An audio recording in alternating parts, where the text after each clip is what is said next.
Mwaka 2026/27 wizara inatarajia kukusanya jumla ya shilingi bilioni 1,058,000. Aidha, kwa upande wa taasisi 12 zilizo chini ya wizara ya kiasi kinachotarajiwa kukusanywa ni shilingi bilioni 40,898,000 na laki 692.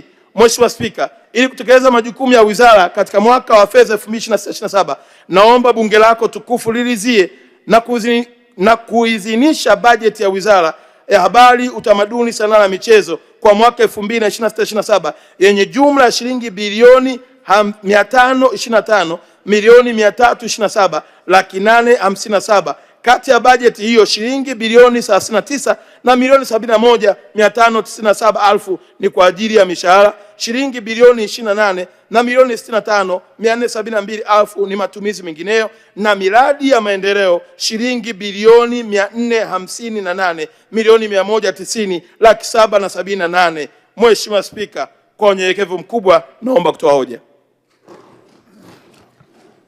Asante Mheshimiwa Makonda, hoja imeungwa mkono.